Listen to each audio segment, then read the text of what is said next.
புரியுதா? அது Hari Krishna. Hari Krishna.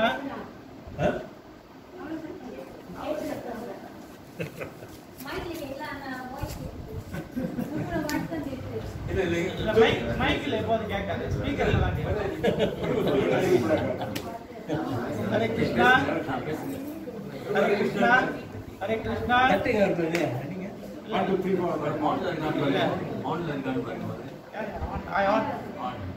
Hare Krishna.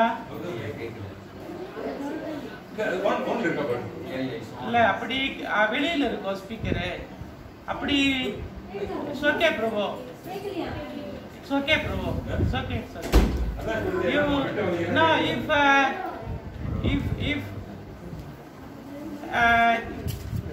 it doesn't matter, I can speak, no problem.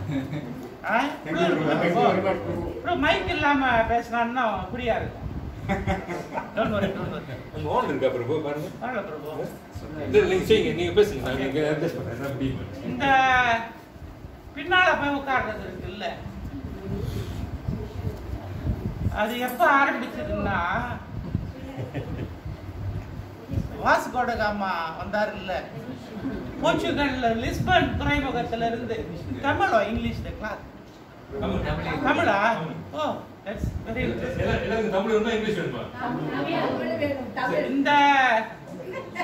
இந்த முதலா வெள்ளைக்காரவங்கன்னா போர்ச்சுகீசியர். போர்த்துகல் லிஸ்பன் துறைமுகத்திலிருந்து வாஸ்கோ டி காமா 1497ல ஸ்டார்ட் பண்ணி கப்பல் மார்க்கமாக, கடல் மார்க்கமாக 1498ஆம் ஆண்டு கேரளாவில் உள்ள கள்ளிக்கோட்டைக்கு வந்தாரு. கோழிக்கூடு, ஆக்சுவலி இங்கிலீஷ்ல கள்ளிக்காட்டுன்னு சொல்லுவாங்க. அப்போ வெள்ளைக்கார இறங்கினான்ல கள்ளிக்காட்டுல, அப்ப போனவங்க தானா இந்தியாக்காரன் பின்னால. இன்னும் முன்னுக்கு வரவே இல்லையா பிரபு? பின்னால போகதான் விரும்புவாங்க. அதுதான் சொல்றாங்க காரணம். வாஸ்கோ டி காமா என்னைக்கு வந்தாரோ அன்னைக்கு ஆரம்பிச்சுதான் இருக்கு. முன்னுக்கு வரணும். Like me, not like that. அப்படி இல்லை. பள்ளிக்கூடம் படிக்கிற காலத்துல முத புது வருஷம் வரும் இல்லையா, அப்ப வகுப்புல போய் உட்காரும் போது ரவுல போய் தான் நான் உட்காருவேன். அதே மாதிரி கோயில்ல என்ன பாத்தீங்கன்னா கூட முன்னுக்கு தான் நான் உட்கார்ந்துருப்பேன், பின்னால உட்காரவே மாட்டேன். இதுக்கு முன்னுக்கு அதுக்குதான் நான் காரணம் சொல்றேன். ஏன் முன்னுக்கு உட்காராதவங்க யாரு, பின்னால உட்கார்றவங்க யாருன்னு சொல்றேன். ஓம் நமோ பகவதே வாசுதேவாய.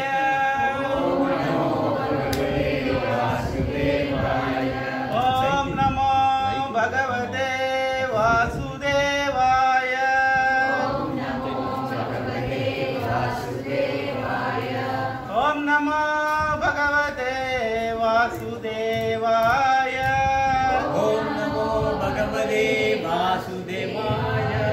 ஹரே கிருஷ்ணா. ஓகே ப்ரோ, இது கொஞ்சம் ஷார்ட்கட் இதா இருக்கு. ஓகே இல்ல bro, okay Hare Krishna bro. Okay bro, Hare Krishna.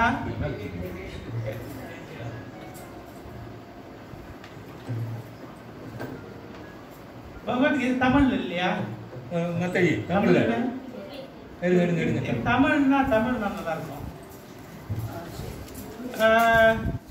Bhagavad Gita உண்மையுறிவில் 2ஆம் அத்தியாயம் பதம் 23 இல்லையா? 23ஆ? 23. ஆனா எனக்கு மெசேஜ் 22 வந்துச்சு.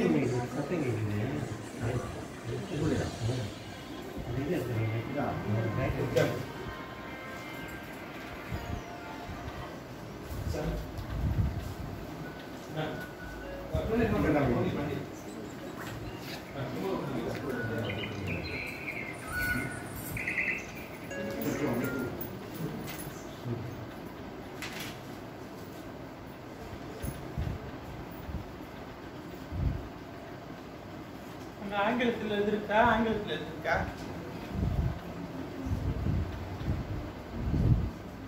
நயனம் चित्तन्ति शस्त्राणि नैनं दहति पावक न चैनं क्लेदयन् द्यावो न शोष्यति मारुता नैनं चित्तन्ति शस्त्राणि नैनं दहति पावक न चैनं क्लेदयन्त्यो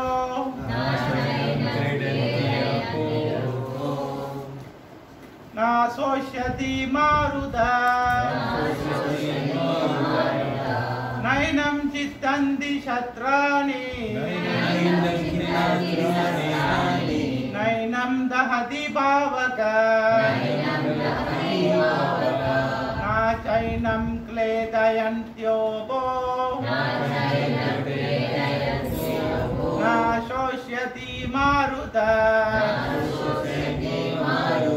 नैनं चित्तन्ति शस्त्राणि नैनं दहति पावक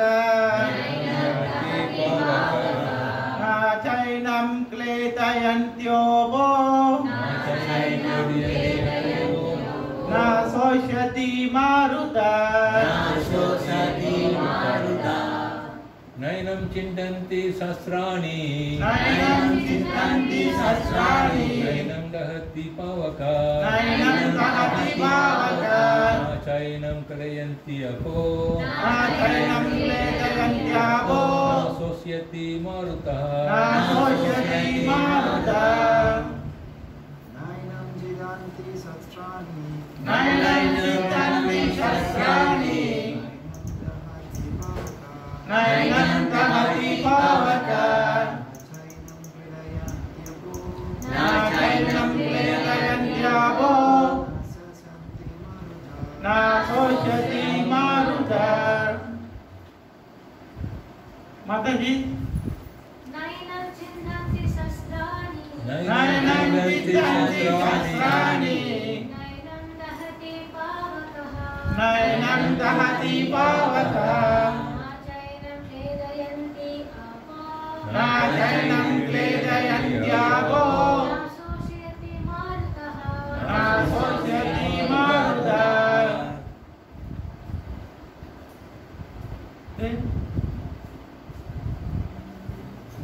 ठीक है नैनं चिन्तन्ति शस्त्राणि नैनं चित्तन्ति शस्त्राणि नैनं दहति पावकः नैनं दहति पावक न चैनं क्लेदयन्त्यापो न चैनं क्लेदयन्त्यापो न शोषयति मारुतः न शोष्यति மாறுதா நான் என்றுமில்லை ஏனம் இந்த ஆத்மாவுக்கு சித்தந்தி துண்டித்தல் சஸ்திராணி எந்த ஆயுதமும் நான் என்றுமில்லை ஏனம் இந்த ஆத்மாவுக்கு தகதி எரித்தல் பாவக நெருப்பு நான் என்றுமில்லை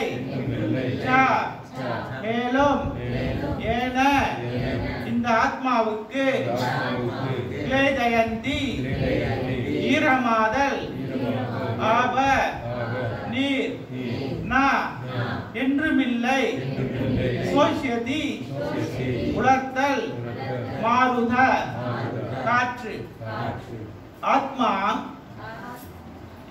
மொழிபெயர்ப்பு ஆத்மா எந்த ஆயுதத்தாலும் துண்டிக்கப்பட முடியாததும் நெருப்பால் எரிக்கப்பட முடியாததும் நீரால் நனைக்கப்பட முடியாததும் காற்றால் உலர்த்தப்பட முடியாததுமாகும். பொருளுரை அவைய சரணறிந்த பக்தி வேதாந்த சுவாமி சுல்லா பிரபுபாதா கி ஜெய். எவ்விதமான ஆயுதமாயினும் கத்திகள், நெருப்பு, சுவாலைகள், பெருமழை, புயல் எதுவுமே ஆத்மாவை கொல்ல முடியாதவையே. நவீன யுகத்தின் அணு ஆயுதங்கள் கூட நெருப்பாயுதங்களாக இனம் பிரிக்கப்படுகின்றன.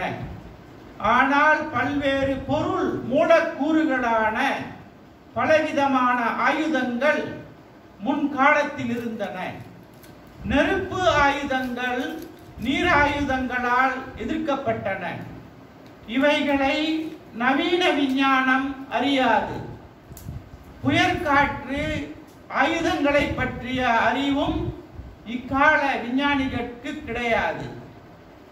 இது எப்படி ஆயினும் விஞ்ஞான கருவிகள் ஏதாயினும் ஆத்மா எண்ணிறந்த ஆயுதங்களாலும் துண்டிக்கப்பட மாட்டாததாகும். மூல ஆத்மாவினின்று தனித்தனி ஆத்மாக்களை துண்டிப்பதும் அசாத்தியமே. தனி ஆத்மா அறியாமையினின்றும் பரிணமித்து எவ்வாறு மாயையால் கவரப்பட்டது என்பதை மாயாவாதிகளும் விளக்க முடியாமல் இருக்கிறார்கள்.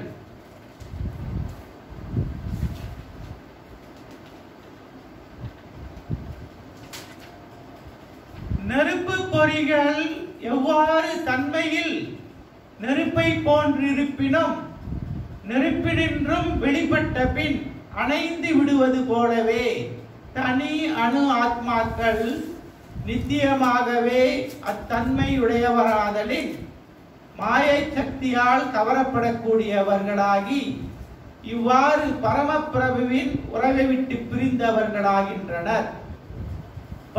பரத்தினின்றும் பிரிந்த அங்க உறுப்புகளாக ஆத்மாக்களை வராக புராணம் வர்ணிக்கின்றது. பகவத்கீதையின் படியும் அவர்கள் நித்தியமாய் அத்தகையவரேயாவர். அர்ஜுனனுக்கு இறைவன் அளித்த உபதேசங்களிலிருந்து மாயையிலிருந்து விடுபட்ட நிலையில் கூட ஜீவாத்மா தனித்துவத்தை இழக்காமலே இருப்பது தெளிவாகின்றது. பகவான் ஸ்ரீ கிருஷ்ணரின் அறிவுரைகளால் அர்ஜுனன் விடுதலை பெற்று விட்டானேயாயினும் அவருடன் அவன் ஒன்றாகி விடவில்லையே. ஓம் அஞ்ஞானதிமிராந்தஸ்ய ஞானஞ்சன சலாகயா சக்ஷுரன்மீலிதம் ஏன தஸ்மை ஸ்ரீ குரவே நமः.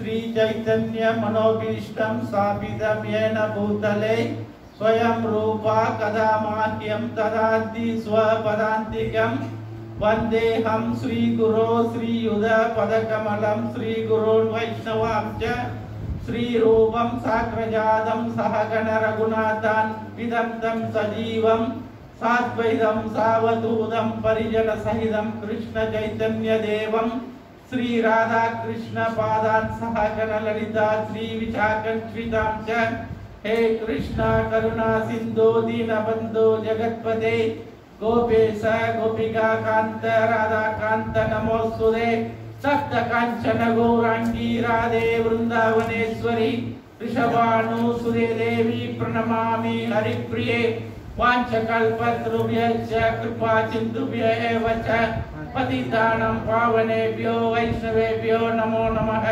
जय श्री कृष्ण चैतन्य प्रभु नित्यानंद श्री अद्वैत गदाधर शिवासादि गौर भक्त वृंद। हरे कृष्णा कृष्ण कृष्ण हरे हरे हरे राम राम राम हरे हरे। नमः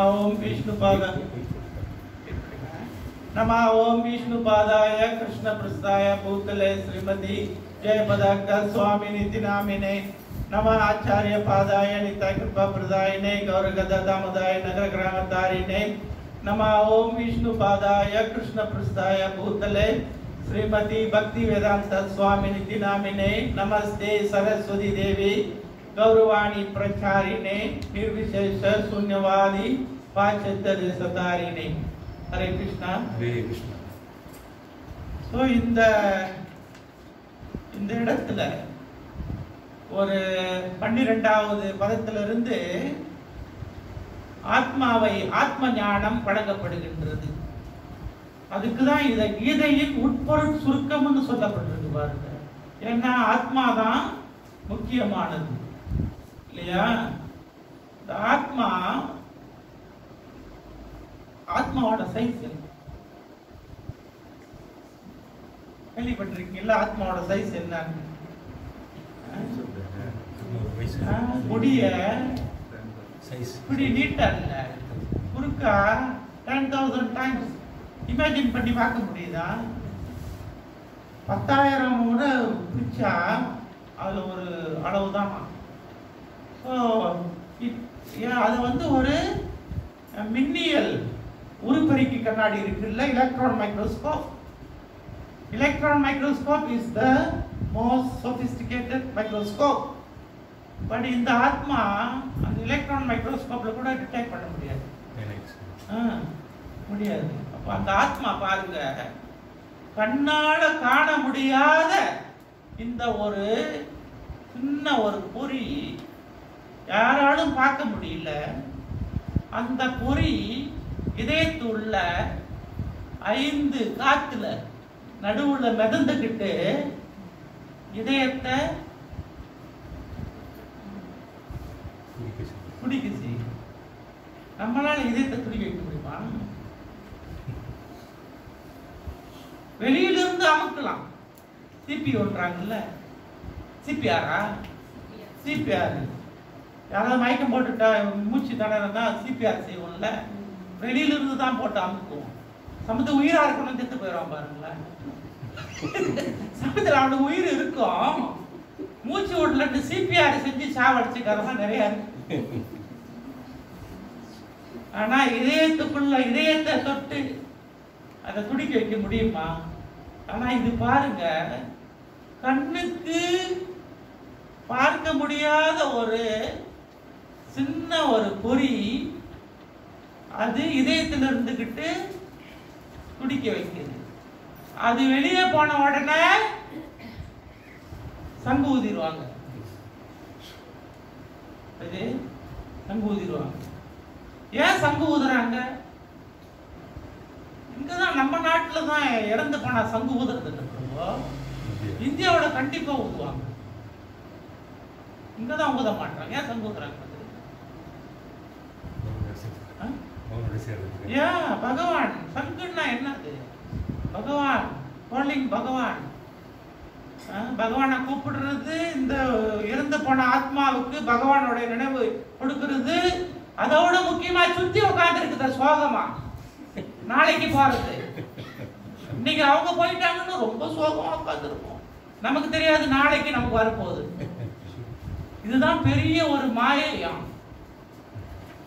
இறந்து போனவனை பார்த்து இறக்க போகிறவன் கண்ணீர் விடுவதுதான் உலகத்திலேயே பெரிய அறியாமையா. சோ இங்க பாருங்க, பொருளுரை கொடுக்கப்படுது. எனக்கு மெசேஜ்ல வந்து 22 அனுப்பியிருந்தாங்க. இருந்தாலும் பரவாயில்ல, ஏன்னா நான் வந்து கிளாஸ் ப்ரிப்பேர் பண்றது இல்லை. கிளாஸ்ல ப்ரிப்பேர் பண்ற நேரம் இல்லை. 22 போன வாரம் சேம் டாபிக். பாருங்க, நம்மளுக்கு முதல்ல இந்த மூவ்மெண்ட், ஹரே கிருஷ்ணா மூவ்மெண்ட், நமக்கு முதல் சொல்லி கொடுக்கிற பாடம் வந்து யூ ஆர் நாட் த பாடி. யாரு வேற யாரும் பேசினாங்களா? அதிகமா கிடையாது. நம்ம இந்த இயக்கத்துக்கு வந்துதான் நீ இந்த உடல் அல்ல, you are not this body. இத பத்திலாம் யாரு தெளிவா பேசினா? கிடையாது. நம்ம வந்துட்டு இந்த இயக்கத்துல இருக்கிறோம், நாமம் போட்டுக்கிட்டு இருக்கிறோம், பந்தி மாலை போட்டுக்கிட்டு இருக்கிறோம் அப்படின்றதுக்காக நம்ம பேசிக்கல. இந்த இயக்கத்தை தூக்கி தூக்கி நம்ம பேசல. தயவு செய்து அப்படி நினைக்க கூடாது. ஏன்னா இந்த என்னென்ன இயக்கம் இந்த நாட்டில் இருக்கோ அதுல எல்லாம் போய் உட்கார்ந்துட்டு வந்த ஆளு நான். என்னென்ன இயக்கம் இருக்கோ அதுலெல்லாம் போய் உட்கார்ந்து வகுப்புக்கு எடுத்து வந்த ஆளு. You name it, I have been. எந்த இயக்கமா இருந்தாலும் போயிட்டு கேட்டுட்டு வந்த ஆளு நான். கடைசியா இங்க வர்றதுக்கு முன்ன, இஸ்கானுக்கு முன்ன 2 வருஷம் பிரம்மகுமாரியில இருந்தேன். பிரம்மகுமாரி மீனாகுமாரி பிரம்மகுமாரின்னா சொன்ன, மீனாகுமாரின்னா 2 வருஷம் விடிய காலிலேயே போய் அப்ப ரொம்ப பிரச்சனை இருந்துச்சு. வாழ்க்கையில நிம்மதி கிடையாது. ஆனா வாத்தியாரு தான், பேருக்கு தான் ஒரு வாத்தியாரு. சொல்றாங்க இல்லையா தெலுங்குல, பேரு பெத்த பேரு நீள் தாக்கல இருக்கு. அந்த மாதிரி பேருக்கு தான் வாத்தியார். கொஞ்சம் கூட நிம்மதி இல்லை. இருந்தது ஒரே ஒரு ஓட்ட சைக்கிள். அடுத்த வேலைக்கு காசு இல்லை, என்ன ஊத்துறது. அடுத்த வேலை சாப்பிட காசு இல்லை. இப்படிதான் போய் இந்த இயக்கத்துல சேர்ந்தோம். இன்றைக்கு கேட்டா நமக்கு என்ன இல்லை. கிருஷ்ணா எல்லாம் கொடுத்திருக்காரு, அளவுக்கு அதிகமாகவே கொடுத்திருக்காரு. இப்போ இந்த ஆத்மா அவ்வளவு சக்தி வாய்ந்தது. இந்த இயக்கத்துக்கு வந்து நம்ம கத்துக்கிட்டோம் ஆத்மா என்ன, உடல் என்ன. எப்படி கத்துக்கிட்டோம்னா பகவத்கீதையில இருந்து தான் கத்துக்கிட்டோம். இது இருக்கு காலகாலமா, எடுத்து படிச்சு கொடுக்குற ஆள் நமக்கு இல்லை. எடுத்து படிச்சு கொடுக்குதான் வாத்தியார். புத்தகமெல்லாம் இருக்கு காலகாலமா, ஆனா ஆசிரியர் இல்லை. இப்ப நமக்கு ஒரு நல்ல ஆசிரியர் கிடைச்ச பிறகுதான் நமக்கு இதெல்லாம் புரியுது. பாருங்களா சொல்றது. நானும் 20 வயதுல முதலா பகவத்கீதை வாங்கினேன். தேடி போய் வாங்கினேன்.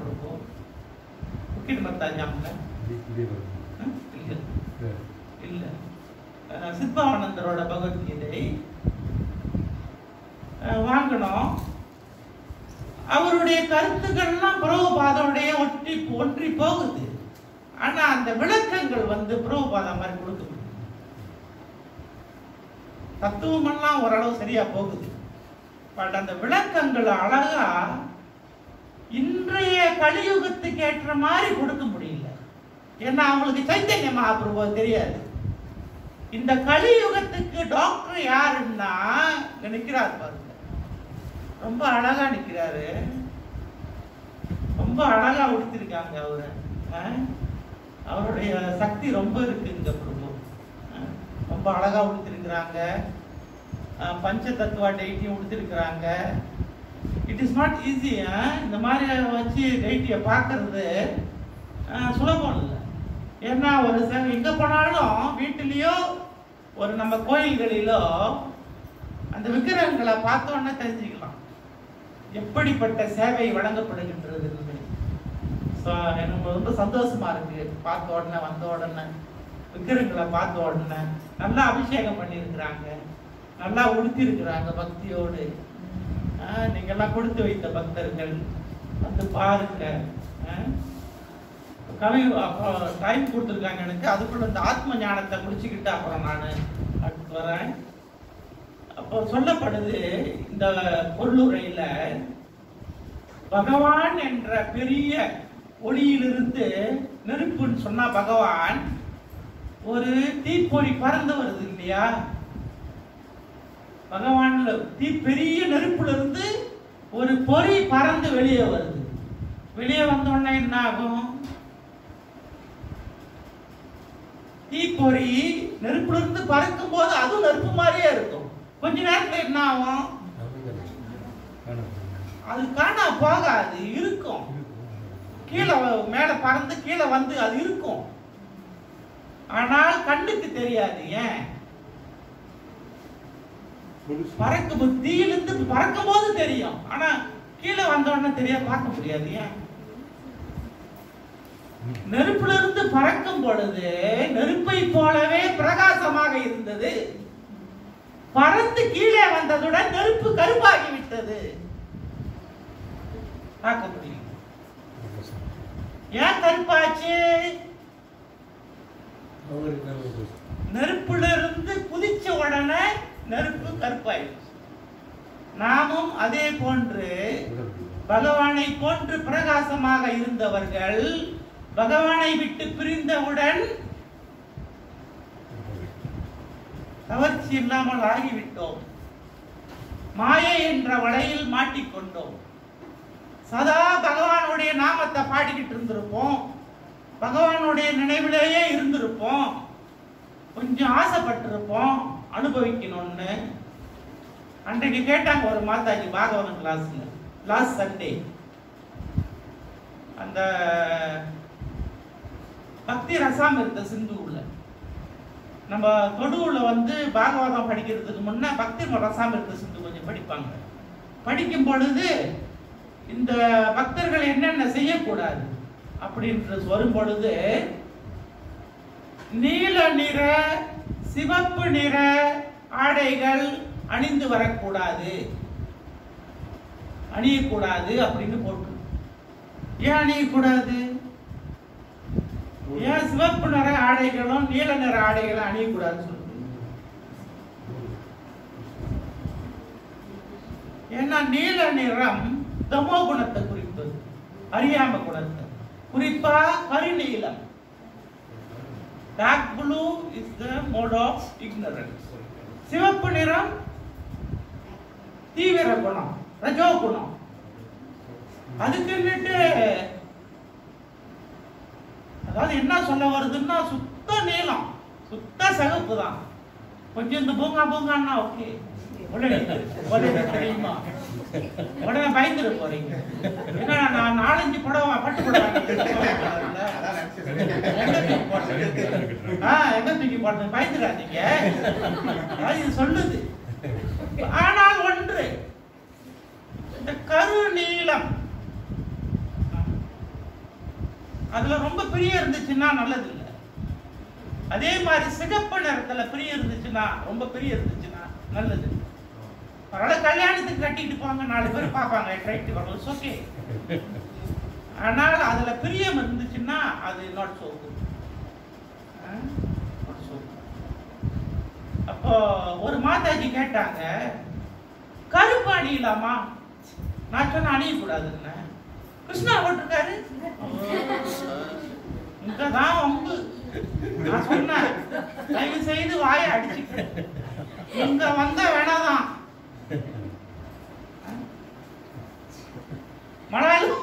மலாய் ஒரு பழமொழி சொல்லுவான். மலாய் பழமொழிலாம் நிறைய அசிங்கமா இருக்கும். மலாய் பழமொழிகள் வந்து ரொம்ப கொஞ்சம் அசிங்கமா இருக்கும் கேட்கறது. காஜா பேரா பசா பிராண்டோ ஒன் மோ பேரா பசா.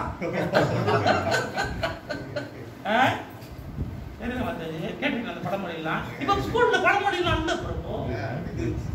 என்ன பிரபு படிப்பு, என்னமோ பெரிய மாடர்ன் ஐசிடி இது இது லேப்டாப் நோட் புடிச்சிட்டு போறாங்க, ஒரு மண்ணாங்கட்டி கிடையாது பிரபு. அந்த காலத்துல படிச்சோம் நாங்க, புத்தகமே இல்லாம.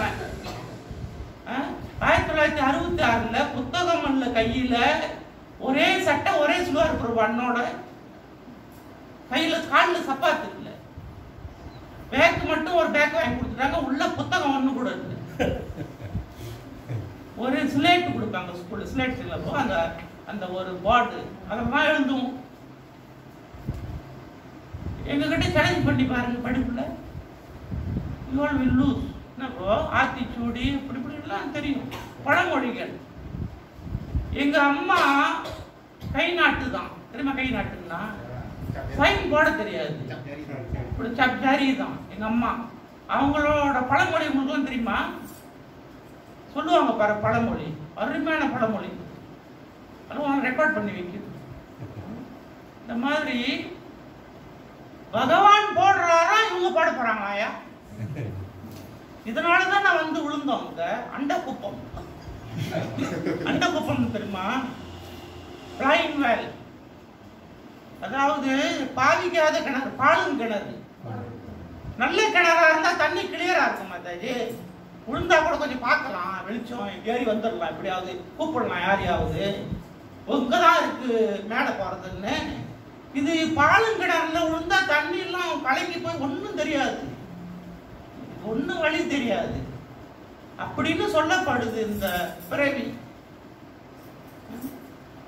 அப்போ இதனாலதான் இப்போ நான் சொன்னேன்ல, நெருப்பிலிருந்து புதித்ததால் நெருப்பு கருப்பானது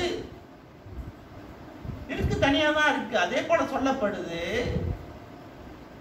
பரமா அந்த ஆத்மா பகவானிலிருந்து பிரிந்திருந்தாலும் அந்த ஆத்மா தனிதான், தனி. அதுதான் வந்து நம்முடைய முக்கியத்துவம். டுவலிசம், பகவான் வேறு நாம் வேறு. டுவலிசம், துவைதம், நம்முடைய தத்துவம் துவைதம். அப்போ முன்னெல்லாம் வந்து பேசியிருக்கிறாங்க இதை பத்திலாம். புத்தர் சொன்னாரு ஒண்ணுமே இல்லை, நம்ம இறந்த பிறகு ஒண்ணுமே இல்லைன்னு சொன்னார். வைடிசம், நிர்வாணம், ஒண்ணுமே இல்லை. அதுக்கு பிறகு சங்கராச்சாரியார் வந்தாரு, அவர் ஒண்ணுமே இல்லைன்னு சொல்லல, இருக்கு. போயிட்டு அப்படியே பகவான் கூட சேர்ந்துட்டு பிரம்மஜோதி, பிரம்மஜோதியில போய் கலக்கலாம், ஆனா பகவான் கூட கலக்க முடியாது, தனிதான் இல்ல.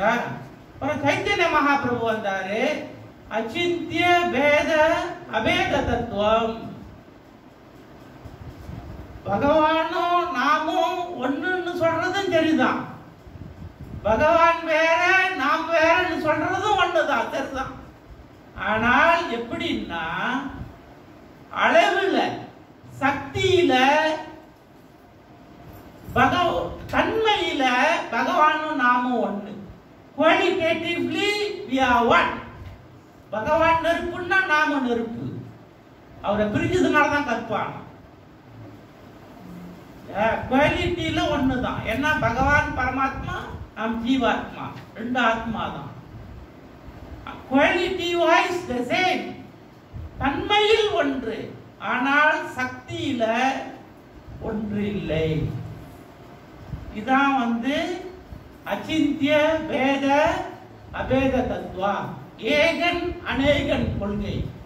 ஏகம் அநேகம், ஏகம்னா ஒண்ணு, அநேகம்னா டிஃபரண்ட்.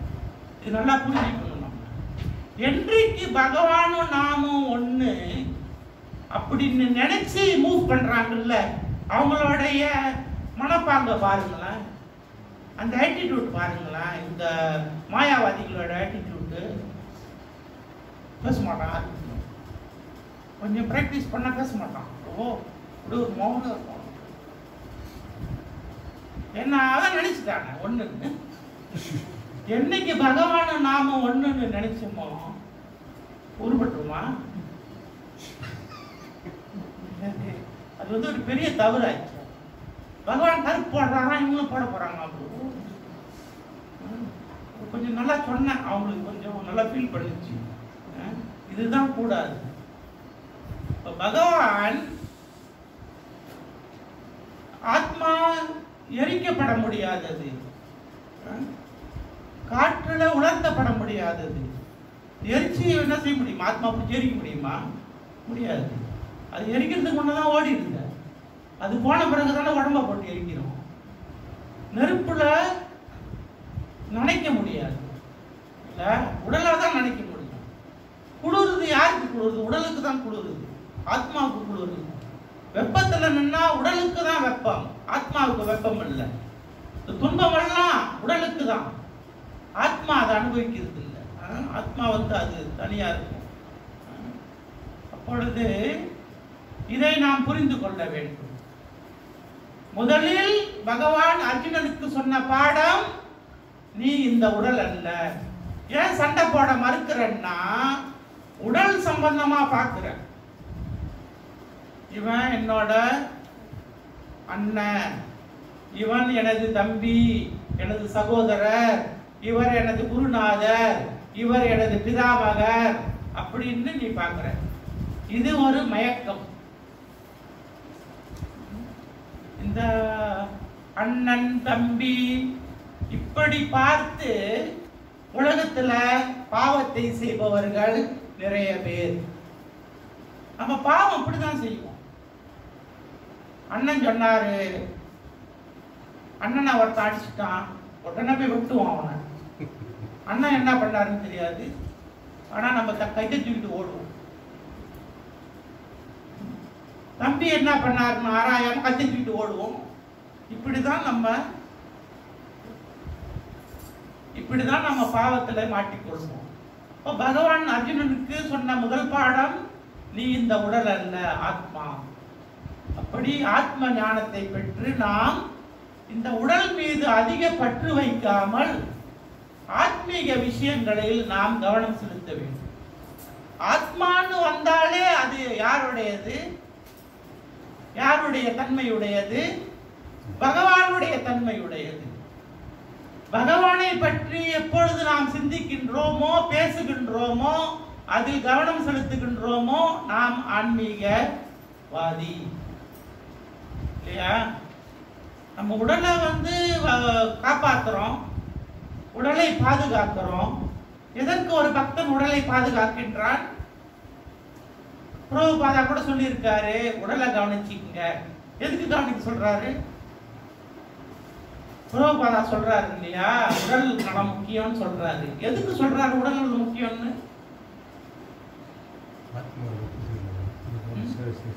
பகவானுக்கு சேவை செய்யறதுக்கு தான்.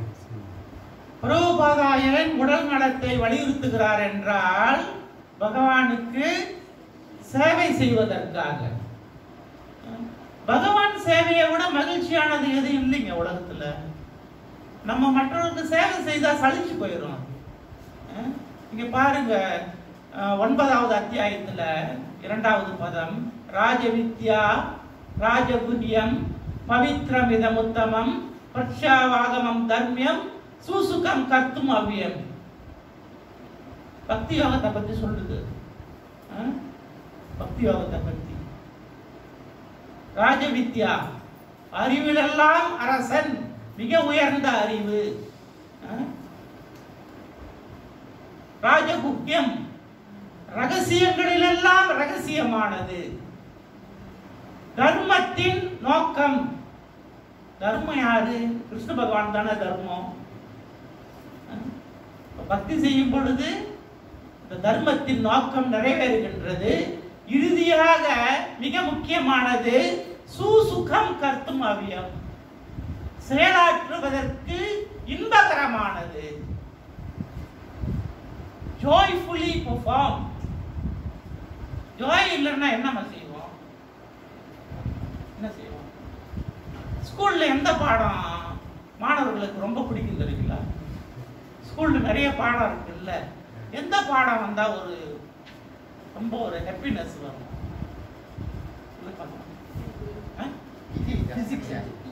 PJ, very good. உண்மையா பேசிருக்கிறாங்க, உண்மையா பேசிருக்கிறேன். பிஜே லெசன்னா அது எப்போ வரும்னு காத்திருப்போம் இல்ல? அப்ப பள்ளிக்கூடத்துல இந்த உடற்பயிற்சி பாடம் நடத்துறதுக்கு பல நோக்கங்கள். அந்த பாத்தீங்கன்னா அந்த கலை திட்டத்துல சிலிபஸ்ல அந்த பள்ளிக்கூடத்துல உடற்பயிற்சி நடத்துவதற்கு நோக்கங்கள். என்ன நோக்கம்? எதுக்கு உடற்பயிற்சி நடத்துறாங்க? உடல் ஆரோக்கியமா இருக்கணும்ன்றது. அப்புறம் வேற என்ன நோக்கம்? உடல் ஆரோக்கியமா இருந்தா சுறுசுறுப்புலாம் வந்துருமே, அதுக்குதான் அலசல்தான். அப்புறம் உடல் சுறுசுறுப்பா இருக்குன்னா ஆரோக்கியமா இருக்குன்னு தான் அர்த்தம். அது ஆரோக்கியம் தான், உடல் ஆரோக்கியம். பிறகு நம்மளுடைய மன அழுத்தத்தை குறைக்கிறதுக்கு எல்லா பாடமும் எப்போ வாத்தியார் போவாருன்னு காத்திருப்பான். ஆனா பிஜே பாடம் மட்டும் முடிஞ்சா கூட வரமாட்டான் வகுப்புக்கு. நான் ரொம்ப கஷ்டப்பட்டு இருக்கிறேன் பள்ளிக்கூடத்துல.